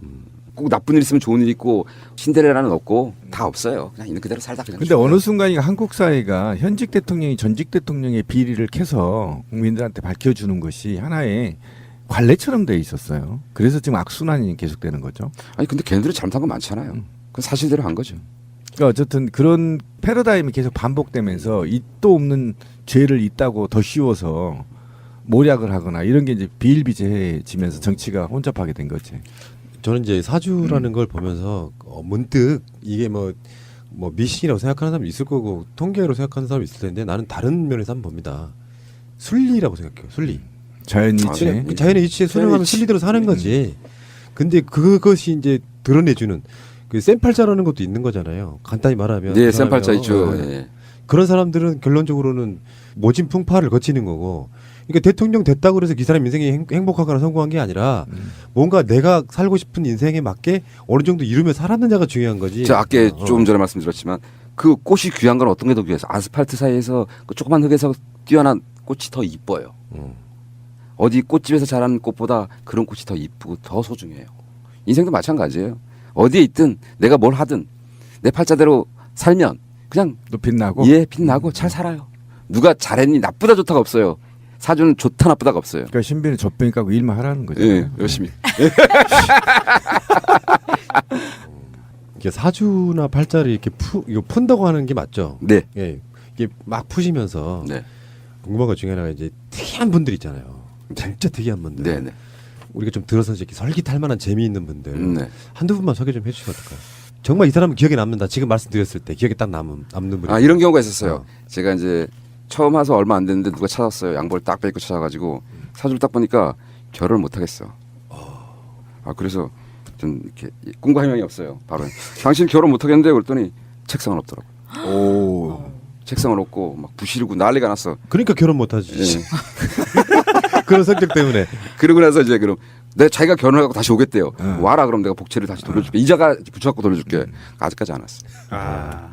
그러니까 그게 특이한 뭐 놈이네. 대단한 운명론 이런 게 아니고 이 사람은 그런 성격이기 때문에 결혼 못 하는 거야. 그거 맞네요. 그럴 수도 있죠. 예. 아니 그렇게 말을 하면 어떤 점에서 그런가요라든지 뭔가 상대방하고 이렇게 토크를 하면서 답을 찾아내려고 하는 게 아니라 바로 엎어버려. 근데 나는 저런 얘기가 저한테는 좀 안 와닿는 게 저도 결혼 원래 혼자 살려고 했었거든요. 누가요? 제가요. 말도 안 되는. 아니 원래 독신자 스타일이었어. 네, 늦게 근데- 했잖아요 결혼을 32살 네, 했으니까. 근데 진짜 여자가 애인들이 있었어요. 예. 총각 때. 예. 근데 결혼하고 싶은 마음은 없었는데 딱 지금 만나는 여자를 만나니까 나 결혼하고 싶어라는 게 저절로 들던데. 그러니까 내가 결혼해야 되겠어 여자를 찾아다니는 게 아니고 팔자 있어야 해요. 예, 그게 네. 어느 순간 저 이런 얘기 있잖아요. 뭐 7년을 사귀고 헤어지고 나서 1년 만에 딴 여자랑 결혼했네. 뭐 이런 거 많잖아요. 제가 그 스타일. 예, 그게 뭐냐면 연애와 운명, 그러니까 결혼은 다른 거예요. 때가 돼서 하는 거지. 내가 너를 만났다고 해서 7년을 사귀었으면 알 거 다 아는 거고. 그렇죠. 성격도 다 맞는 건데. 저 근데 제가 왜 헤어져? 그 부분에 대해서 되게 신기하더라고. 제가 딱 저 케이스거든. 그런 큰 흐름으로 가는데 이런 상담을 하다 보면은 네. 사주가 아니라 무당을 찾아갔을 때는 네가 구슬해야 돼. 뭐 이런 이야기를 하잖아요. 혹세무민이죠. 혹세무민. 그러니까 지금 이제 이런 쪽에 그 잘 모르시는 분들은 사주 보는 것과 점을 치는 것과 구슬하는 것을 같다고 생각해요. 완전 달라요. 그렇죠. 구분을 못 하죠. 예. 지금 이 전 선생님 같은 경우는 그냥 보통 일반인이세요. 그렇지. 무당 하시는 분들처럼 하고 다니시는 게 보통 저랑 똑같은 일반인으로 사주를 푸는 거예요, 그냥. 그 글자에 담겨 있는 의미를 풀어서 이 사람의 운명을 어느 정도 이렇게 예측해주는 그런 느낌이라고 생각하시면 되고요. 이건 미신과는 다른 거예요. 제가 항상 이걸 구분을 해드리는 편이긴 한데. 되게 중요해요. 그거 모르시는 분들 많아요. 이거 배우려면 어디로 가야 되나요? 인터넷에 전생일 치면 나옵니다. 전생일 사주 치면 다 나옵니다. 저기 팟빵에서 전 선생과 테리의 사주 팩토리. 예. 그래서 전 선생을 치시면 거기서 배우실 수 있을 것 같아요. 지금 그 분야의 일이라면서요. 네. 카테고리가 어디? 종교인가요? 아, 이건 코미디예요. 코미디. 코미디에도 있고 너무 재밌어서 코미디 넣고. 근데 우리 앞뒤로 다 유명한 사람들이에요. 코미디 뭐 개그맨이나 다 이런데 우리가 거기에 당당히 들어가 있고요. 그다음에 공부하는 또 방송이 또 따로 있어요. 그러니까 석진 그 분야에서 그 쓰는 용어로 그만큼 영하시니까. 자, 알겠고요. 오늘은 그냥 남북 정상회담 하는 이날 방송 들으시는 분들이 여러 채널에서 똑같은 말씀 듣는 것보다 뭔가 좀 희망을 갖자 이런 거 있잖아요. 아까 꿈과 희망이라는 거 말씀하셨는데 전 선생 이야기를 듣고 보니 진짜로 잘 되겠네 해서 한껏 부푼 가슴을 안고 살아갈 수 있다면 나는 일종의 그것도 플라시보라고 보고 그런 효과들이 줘서 우리 국민들한테 주는 에너지가 훨씬 더 좋아질 거라는 의미에서 이분을 모셨고요. 좋은 말씀을 정말 많이 해주셨고요. 마지막으로 우리 애청자분들께 전 선생님께서 하시고 싶은 말 있으시면 무한정 시간 드리겠습니다. 아이고 새날을 시청해 주시는 청취자분들 감사합니다. 그 팔자는 그냥 팔자로 사는 겁니다. 그러니까 나쁘다 좋다가 없다. 그래서 내 팔자 탓하지 마시고 있는 그대로 살면 다 행복해집니다. 예. 가장 중요한 건 네가 행복하게 사는 거지. 돈 많다고 행복한 거 아니고 권력 있다고 행복한 거 아니고 나하고 남편하고 알콩달콩 자식하고 알콩달콩 쓰면 그게 제일 행복한 겁니다. 명언이십니다. 예, 맞습니다. 생각해보면 인생 별거 없어요. 별거 없어요. 다 늙어서 죽어야 병들어서. 받아들이면 돼. 아 그렇구나. 홍준표한테 꼭 해주고 싶은 말이었어요. 인생 그렇게 살지 마. 아웅다웅 살면서 뭘 얼마나 남는다고 까죽잠바나 입고 말이야. 자, 알겠습니다. 촌스럽게. 자, 감사드리고요. 여러분 한 번 더 기억하십시오. 전 선생과 테리의 사주 팩토리 관심 좀 보여주시고요. 다음에 또 이분은 정치 다른 걸로 모셔도 손색 없는 그런 정도의 멘트력을 갖고 계시네요. 자, 오늘 감사했고요. 다음에 또 뵙겠습니다. 고맙습니다. 감사합니다.